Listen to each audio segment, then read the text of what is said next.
Hey everyone, welcome back to OCD Recovery's YouTube channel. Not too long of a video today. I'm going to get right to the point and I'm going to talk about why your OCD is much more complex and much more all over the place in your life than you think. Before I go any further, please subscribe. Phil at OCDrecovery.com. We have a lot of great Christmas and holiday specials right now on packages. Please come to one of our webinars. If you're on the fence, I don't know if I want to get coaching, come to a webinar and see how you see we discuss things, talk about the details of your fears. Watch the stuff that we do that 99.9% of other people don't do, because every single coach, every single person on the team has had chronic OCD. We've been where you've been. We know the struggles. We know how to get out of it. We know what most people miss. It's not easy to understand unless you have it. So you hear this all the time.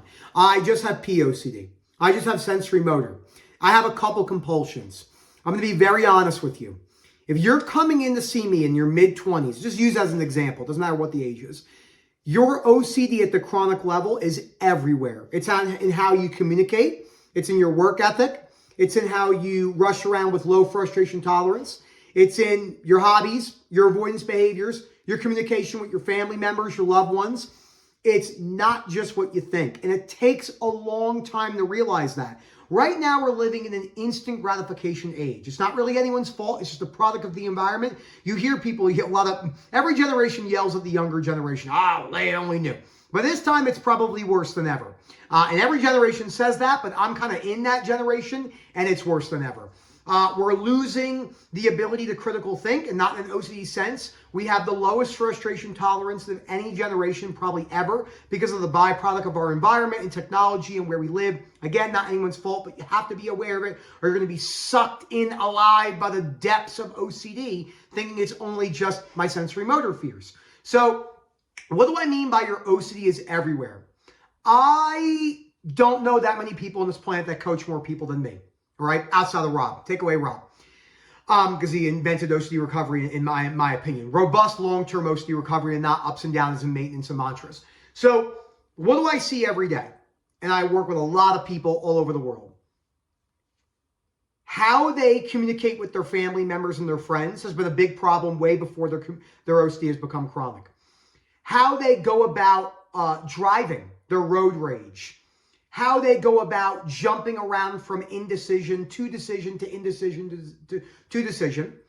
How they work on good, high frustration tolerance habits, not needing to get their way, not needing to be heard within reason, not saying like cases of violence or anything like that, because people will take it to the extreme, right? They'll talk about, well, they'll use an outlier. People love using outliers to explain the entire data pool, which is a huge mistake. So most people do not need to be heard in anything.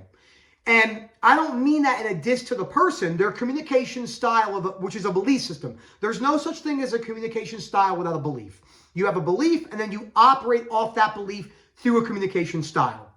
So you hear all this stuff about love languages. No, if you say your love language is physical touch, then your belief system is, I enjoy physical touch, and if I don't get physical touch, then my life and my relationship is ruined. So you have to be very honest about how you're communicating throughout your life.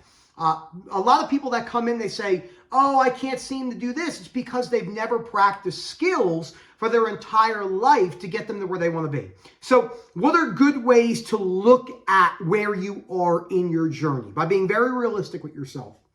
What do I need to work on in my life outside of the way I feel?